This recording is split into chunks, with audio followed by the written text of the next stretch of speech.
Hello aspirants, welcome to CEC Paris Academy. This side Apurva Nandi. Today's date is 23rd of July 2025. Let's start with our newspaper analysis. अगर आपको इस analysis का PDF चाहिए तो आप हमारे Telegram channel that is @CEC_Assam को ज़रूर फॉलो कीजिएगा. Okay, before starting with our analysis, again a big announcement. Every day हम कुछ ना कुछ big announcement ला ही रहे. So please mark the date here, that is the 9th of August. ये जो अपकमिंग अगस्त की 9 तारीख है उसमें हमारे अनिल स्वरूप सर जो कि एक्स IAS ऑफिसर है, जो कि गवर्नमेंट ऑफ इंडिया में कोल एंड एजुकेशन सेक्रेटरी रह चुके हैं, तो आप यहाँ पर उनके क्वालिफिकेशंस देख सकते हैं. He is going to host Guwahati का one of the biggest seminars on civil services. Please don't miss this seminar, जो कि आपको बहुत ज़्यादा हेल्प करेंगे to know about the exam, to know about the preparation of the exam. Also better knowledge आपको वो देंगे अबाउट द सर्विस कि what is actually the civil service. तो it will be the biggest civil services seminar conducted by CEC Paris Academy by Anil Swarup sir. So do your registration as soon as possible and without any delay let's start our analysis. So आज हम 5 topics यहाँ पर discuss करने वाले हैं. जैसे कि हिल slopes vulnerable to landslides, ये गुवाहाटी रिलेटेड एक न्यूज़ है. गुवाहाटी रिलेटेड एक न्यूज़ है यहाँ पर. देन हम देखेंगे Indian envoy inaugurated Ashoka pillar replica. Then we will see कि आप लोगों को बहुत ही पता होगा, बहुत ही चर्चित है वाइस प्रेसिडेंट रेजिग्नेशन. उन्होंने मेडिकल ग्राउंड्स में रेजिग्नेशन अपना सबमिट की है recently. Then we will see an analysis based on the article on China India and the conflict over Buddhism. बहुत इंटरेस्टिंग होने वाला ये. And next we will see sewer deaths, workers had no safety gear. Let's start with the first news that is hill slopes vulnerable to landslides.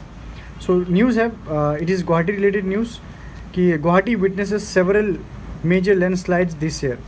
Human intervention, extreme weather conditions making hill slopes vulnerable to landslides. कि गुवाहाटी जैसे शहर में बहुत ही frequently कुछ जगह पर देखा जा रहा है कि बहुत ही फ्रीक्वेंट लैंडस्लाइड्स हो रहे हैं. Even with just a little drizzling of rain also landslides देखने को मिल रहा है. सो what type of question can be framed from this type of news कि explain how climate change is influencing the occurrence and intensity of landslides in India. कि climate change को आपको यहाँ पर associate करना है with landslides, कि climate change की वजह से जो मानसून है वो भी प्रॉपरली नहीं हो रहा, या फिर में से कि एक्सट्रीम इवेंट्स हो रहे हैं कि बारिश अगर नहीं है तो नहीं है, अगर बारिश स्टार्ट हुआ है तो वो बहुत ज़्यादा बारिश हो रहा है, तो that also led to landslides. So this is the news that I have already discussed. So let's first of all discuss what about the causes of landslides here. The first here is human intervention. कि कैसा intervention लोगों के द्वारा, जैसे कि encroachment on the hill slopes.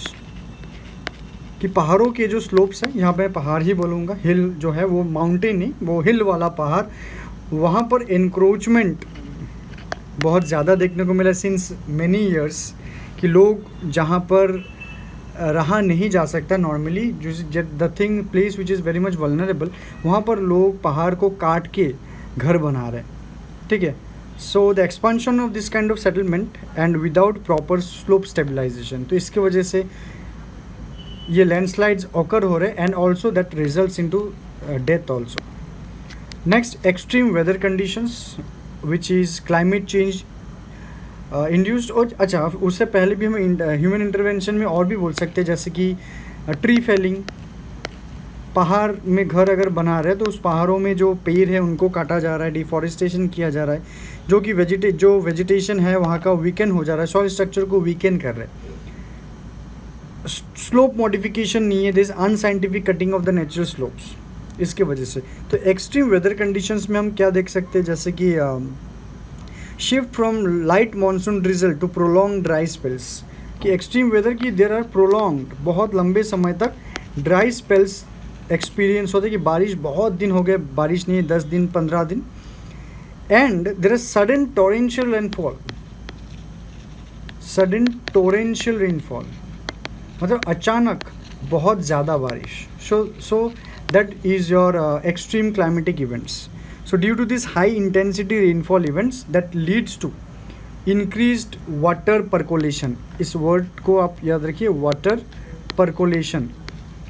Water percolation का मतलब होगा कि जो पानी का मात्रा पानी में है, मिट्टी में है, वो ज़्यादा. Percolation, it the water keeps on seeping in between the soil, तो that is known as water percolation, and वो सॉयल और रॉक को डिस्टेबलाइज करता है. And next is the lack of urban planning, कि there is no there are poor और no zoning regulation of construction in landslide prone areas, कि ऐसे शहरों में लैंडस्लाइड प्रोन एरियाज़ जो है उनको डिमार्केट करके वहाँ पर कंस्ट्रक्शन में रेगुलेशंस या फिर रेस्ट्रिक्शंस नहीं लगाया जा रहा है.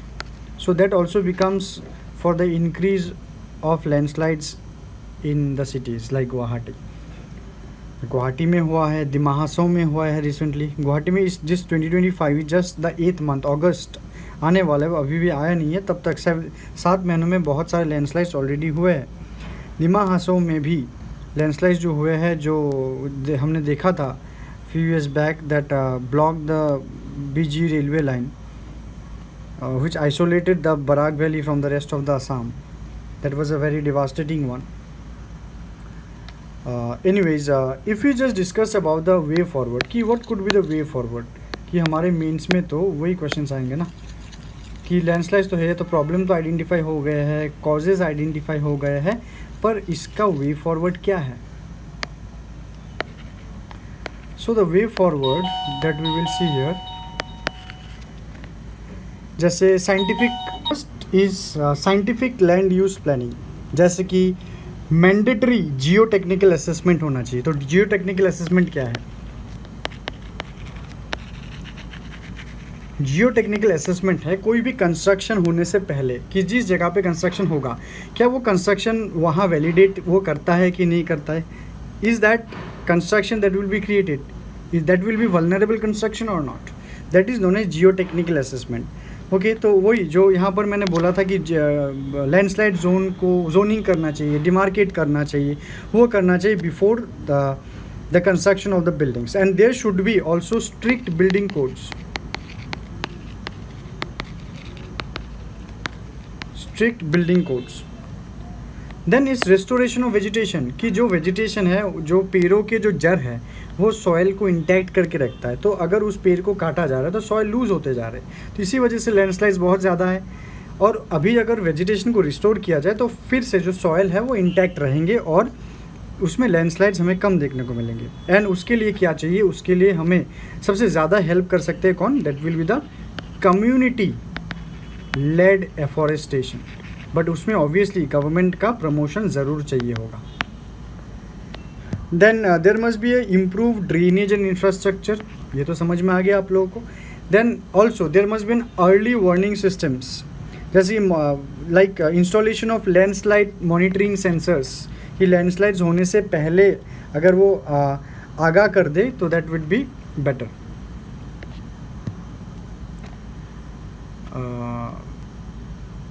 Then legal and institutional measures भी होने चाहिए, जैसे कि anti encroachment laws, creation of hill development area authority. That will be the possible way forwards. Next is the news is Indian envoy inaugurates Ashoka pillar replica Buddha relics in Lanka. ठीक है, तो ये जो होगा आपके GS1 कल्चर का पार्ट भी है. और नंबर 2 इंटरनेशनल रिलेशंस, कि यहाँ इंडिया और श्रीलंका का रिलेशंस को लेके हम बात कर सकते हैं. यहाँ पर the use of soft power diplomacy देखने को हमें मिलता है, जहाँ पर क्या कल्चर को as a diplomatic tool use किया जा रहा है. So the question could be, Buddhism has historically played a central role in India's cultural outreach. Evaluate the statement with examples. ठीक है, ओके. तो ये जो इनॉग्रेशन हुआ है वो कहाँ पर हुआ है? कहाँ हुआ? वेन्यू इज इन द राजा गुरु श्री सुबुथी महाविहारा वस्कादुआ इन श्रीलंका. ये है उस जगह का नाम. इस जगह का नाम आप देख सकते हो, ट्रिवियल है, ये एग्जामिनेशन में नहीं आने वाला है. And it is inaugurated by Indian High Commissioner Santosh Jha. What it could be the significance of this? The significance are the replica of Ashoka's Dhamma pillar symbolizes shared Buddhist legacy between India and your Sri Lanka.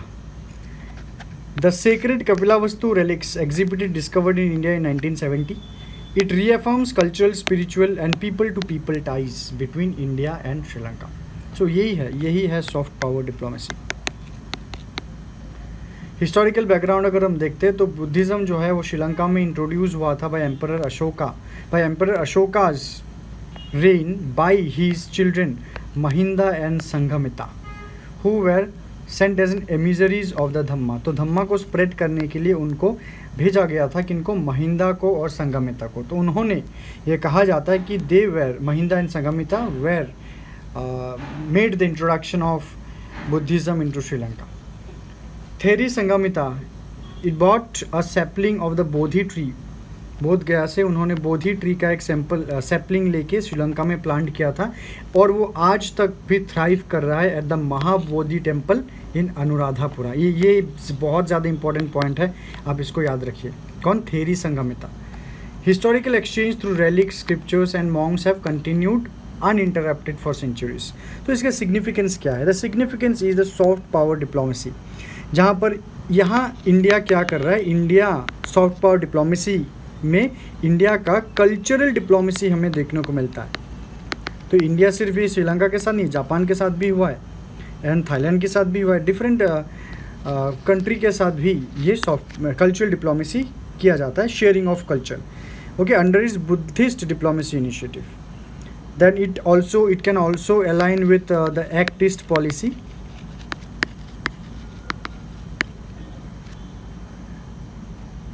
And here we see India is positioning itself as the custodian of global Buddhist heritage. कि Buddhism का जो heritage है India उसका custodian का भार ले रहा है कि बुद्धिज़्म इंडिया से स्प्रेड हुआ है. तो India is acting as a custodian, is taking a leadership place in spread of Buddhism और this kind of cultural diplomacy. Next हम देखते हैं यहाँ पर cultural heritage as a strategic asset. कि यहाँ पर पीपल टू पीपल कनेक्शन बनने की संभावना बहुत ही ज़्यादा है बिकॉज ऑफ कल्चरल हेरिटेज. और India is going to promote religious tourism, example the Buddhist circuit. तो ये क्वेश्चन आ सकता है कि बुद्धिस्ट सर्किट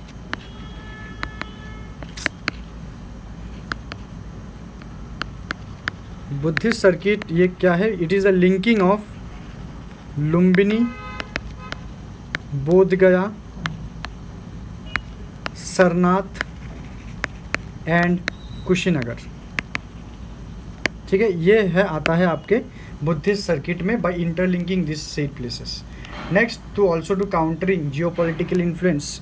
कि चाइना का जो बढ़ता इन्फ्लुएंस है श्रीलंका में उसको काउंटर करने के लिए India is soft power diplomacy और या फिर कल्चरल डिप्लोमेसी को कर रहे हैं.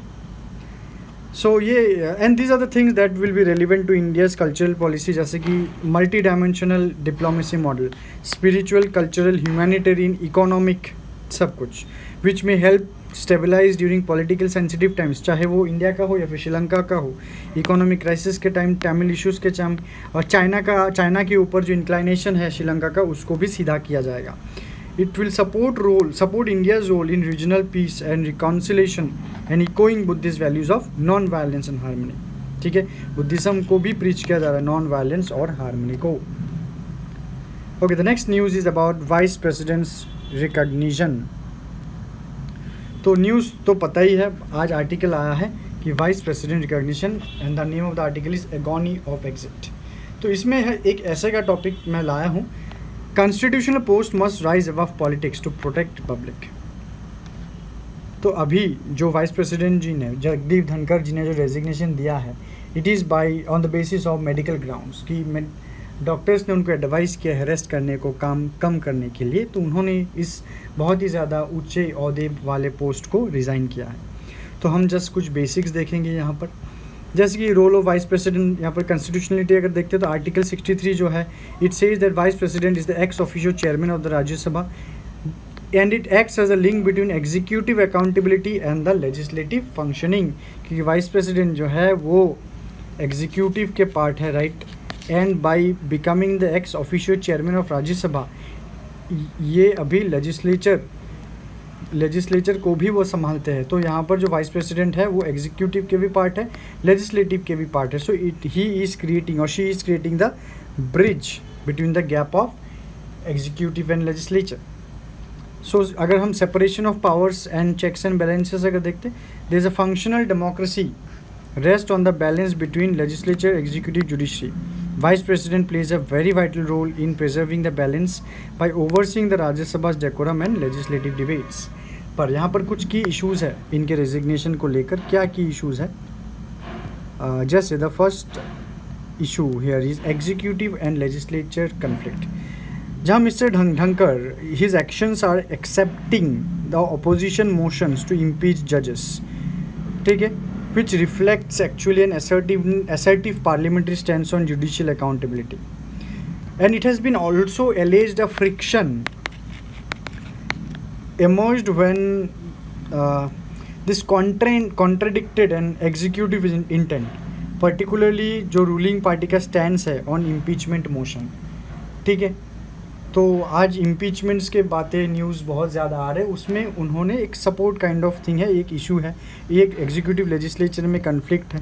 फिर next partition approach and decline in neutrality, अगर कोई ऐसे ऊंचे पोस्ट को छोड़ के जा रहे हैं, इफ़ इट इज़ पॉलिसिटाइज्ड, अगर हम मेडिकल ग्राउंड को सेट असाइड करते हैं, एक एंगल को सोच रहे हैं कि वो पॉलिटिक्स की वजह से छोड़ रहे हैं, तो that is a partition approach कि डिवाइड किया जा रहा है, और न्यूट्रलिटी जो है उसमें डिक्लाइन हमें एक्सपीरियंस होगा।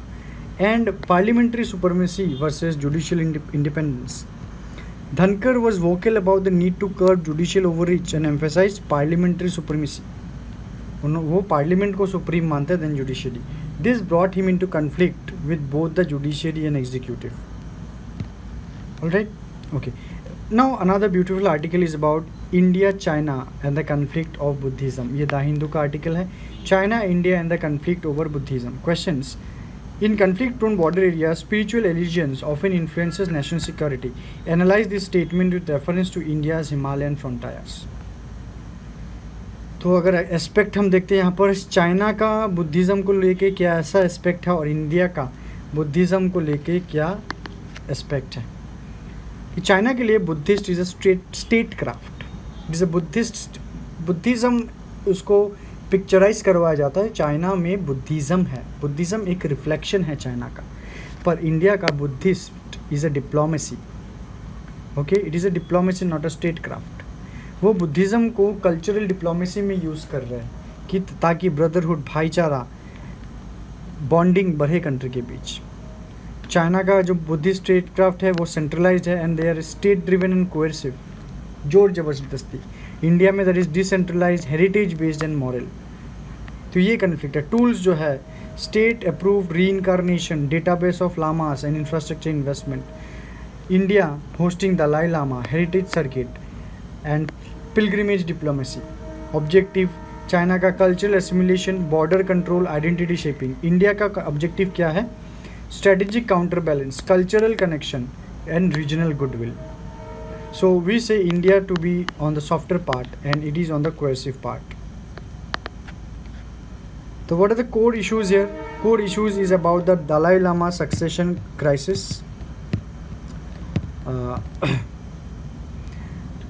The Dalai Lama की next Dalai Lama कौन होंगे? Next Dalai Lama कौन होंगे? Then influence in the border areas. China का जो influence border areas में increase करना, वो clashes करना, वो कोर इश्यूज़ है इंडिया और चाइना के बीच। And religious dispute as proxy conflicts. Proxy conflict का मतलब है बड़े कन्फ्लिक्ट से पहले अगर कोई छोटा मोटा कन्फ्लिक्ट हो रहा है, तो ये रिलीजियस डिस्प्यूट है ना, ये जो डिस्प्यूट हम डिस्कस कर रहे हैं, Buddhism for China and Buddhism for India, दोनों बुद्धिज़्म को अलग अलग ले रहे हैं, तो वो जो कन्फ्लिक्ट है it is a proxy conflict. India के लिए इम्प्लीकेशन क्या है? लॉस ऑफ स्पिरिचुअल इन्फ्लुएंस, लोग बाग बुद्धिज़्म का जो इन्फ्लुएंस है वो लूज़ होता जाएगा। सॉफ्ट पावर वैक्यूम होगा क्योंकि हार्ड पावर रिस्क में आ जा रहा है। Countries like Sri Lanka, Mongolia, Myanmar, Thailand may be influenced by Chinese narrative. Okay, now the next news is about sewer deaths, workers had no safety gear. तो recently article में आया है, डेटा आया है कि in India over 90% of sewer deaths workers had no safety gear. Sewer deaths मतलब जो manual scavenging कर रहे हैं, ठीक है, वो जो नाला है या फिर जो भी सीवरेज है उनको जो साफ़ कर रहे हैं, ठीक है, तो उनकी जो डेथ्स है, डेथ्स के आंकड़े ये देखने को मिलता है 90% के पास कोई भी सेफ्टी गियर नहीं है। तो हम कह सकते हैं कि ये जो पॉलिसी इम्प्लीमेंटेशन है that is paralysed. By a social audit, 90% of sewer and septic tank cleaning deaths in 2022-3 occurred without the provision of any safety gear or personal protective equipment (PPE). ठीक है, तो यहाँ पर स्कीम्स आप देख सकते हैं, जैसे कि नमस्ते स्कीम है, national action for mechanised sanitation ecosystem. Next act है एक prohibition of employment as manual scavengers act, जो कि मैनुअल स्कैवेंजिंग को क्रिमिनल ऑफेंस करता है, वो कम्प्लीटली मैनुअल स्कैवेंजिंग को एलिमिनेट करता है। पर फिर भी इंडिया में ये अभी भी आंकड़ा बहुत ज़्यादा है that show a loose in policy implementation. तो यहाँ पर क्वेश्चन जो बन सकता है कि क्या नमस्ते स्कीम जैसे स्कीम या फिर ये सब एक्ट क्या सीवेज डेथ्स को वो कम कर पाया है? How far do schemes like Namaste contribute towards eradicating hazardous cleaning in India? Examine the reference to recent data. ठीक है, so that's all from today's analysis and it's my request, humble request to you, अगर आपको इस analysis पसंद आया है तो आप ज़रूर लाइक करिए इस वीडियो को and don't forget to subscribe to CSE PIS Academy channel. Till then